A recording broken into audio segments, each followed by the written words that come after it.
In November 2000, a criminal gang attempted the most audacious robbery in British history. They look like terrorists. We're watching it on CCTV. The target, the world's most perfect diamond, the De Beers Millennium Star. We didn't know exactly how they were going to do it, and we didn't know when they were going to do it. The robbers' daring plan would bring untold riches or decades behind bars. The police operation against them would be the biggest in the flying squad's history. We were actually ready for a war, quite frankly.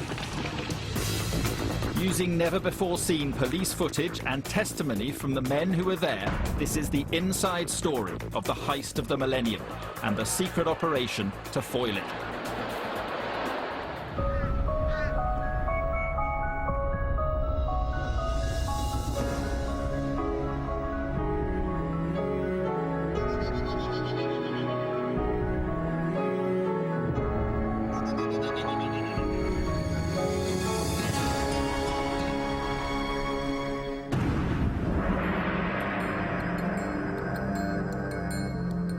London's Millennium Dome, scene of the biggest diamond raid in British history.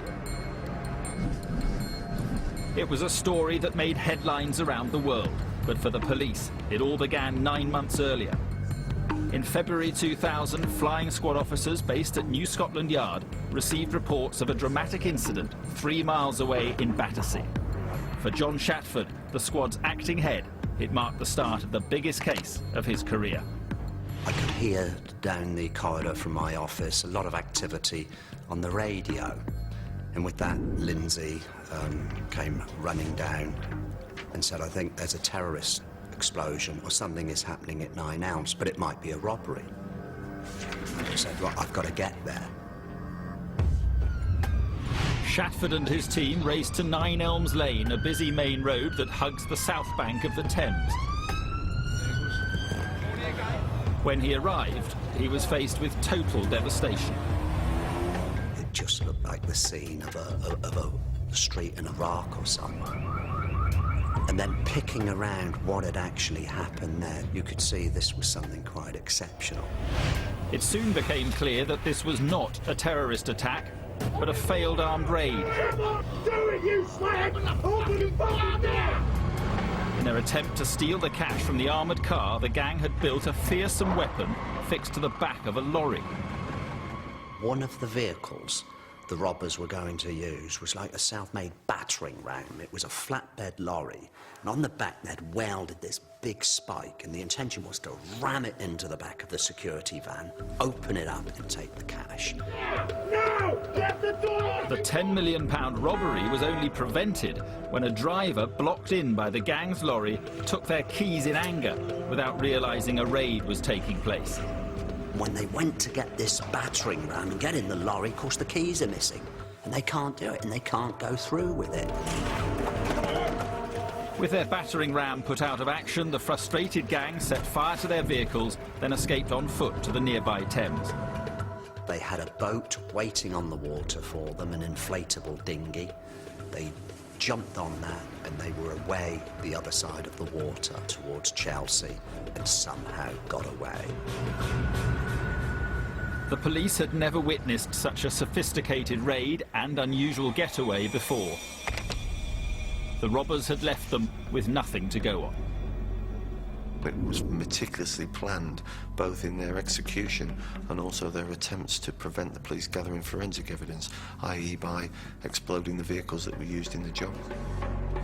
With no suspects and no forensics, the flying squad decided to focus on the gang's distinctive means of escape, the getaway across the river. This was unique in my experience. I mean, the fact that they were going to use a boat to escape in this way.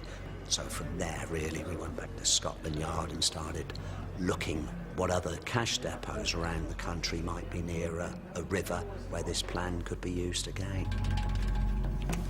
For the police, the well-planned operation meant only one thing. The gang were going to strike again. From then, it was like a ticking clock. This was only a matter of time. When a gang commits an armed robbery, the flying squad can normally expect to hear about it from their network of informants. But as far as this raid was concerned, the underworld had gone quiet. No tip-offs, no inside information, no clues. And faced with such total silence, all the police could do was wait for the gang to strike again. And they didn't have to wait long. Armed and masked robbers used a van equipped with a steel spike to ram the Securicor van early today. Aylesford in Kent. This time the masked gang got even nearer to the cash. They were within seconds of grabbing the money when an unexpected vehicle appeared on the scene. And a police car that happened to be passing interrupted them. They shot at the police and they made good their escape by driving down to a very close river, the River Medway, and away on a speedboat. The robbery and the getaway bore the same hallmarks as the Nine Elms raid. And any lingering doubts that the gang were one and the same were soon dispelled. On the Nine Elms raid, one of the robbers rather humorously had written the word Gertie on the spike. Down in Kent, it could have been a carbon copy. On the back of that spike was written Gertie 2, and then just below it a sign saying, "Persistent, aren't we?" So there was no doubt in my mind whatsoever that this was the same team involved.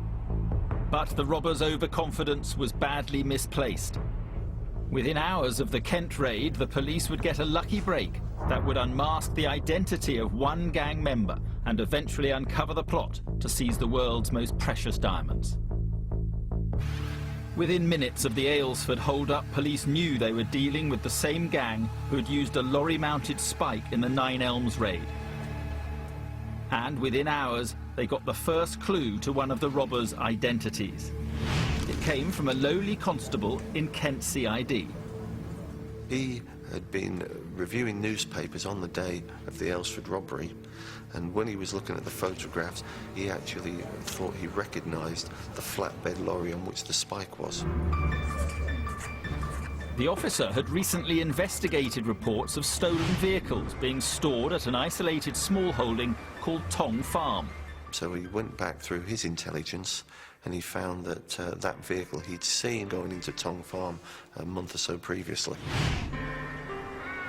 Tong Farm was owned and run by a family called the Wenhams. 33-year-old Lee Wenham, a scrap metal dealer, was well known to the police. He was notorious down in Kent. Not particularly high caliber, but a certain nuisance down there. So when we did get on to this, it's just hopeful now that we might have a base for where the criminals are operating from. With the gang possibly linked to Tong Farm, the Flying Squad and Kent Police launched a joint surveillance operation.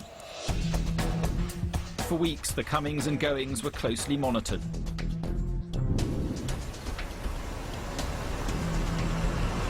This police video taken at the time shows Lee Wenham's truck leaving and arriving.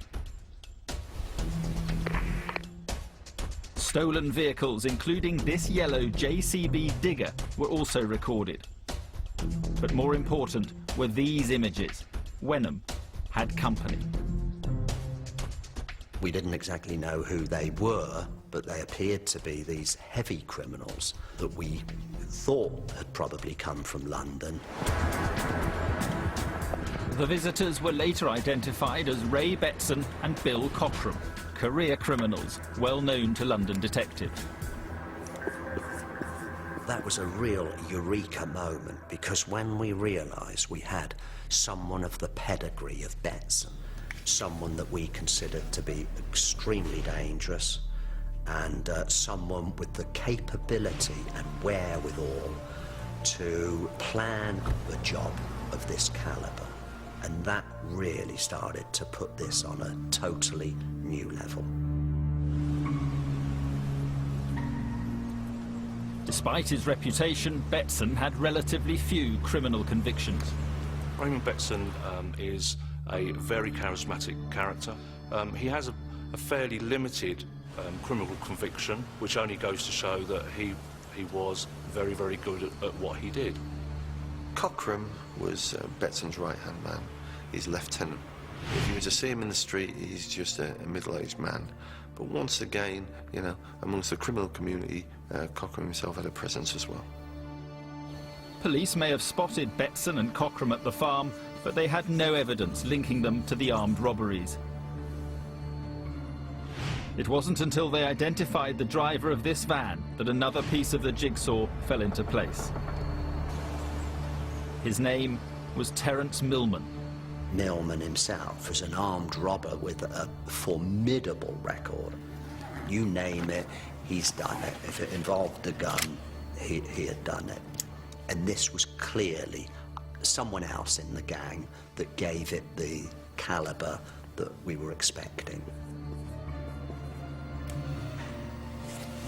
Millman was not only known to the police, he enjoyed respect in London's underworld.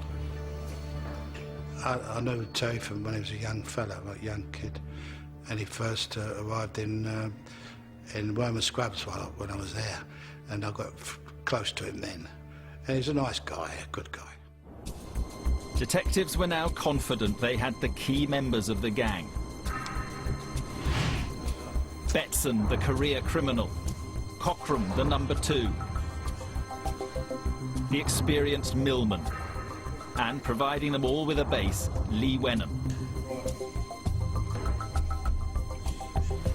If the police needed more proof, it came on the 25th of August, when their cameras filmed the arrival of a familiar getaway vehicle. One of the most significant moments was when we actually saw a boat being taken into Tong Farm, because it told us that we were looking at the right place and that these were people who were preparing for the next job. But the police had no idea where that next job would be, and for the moment could only rely on guesswork.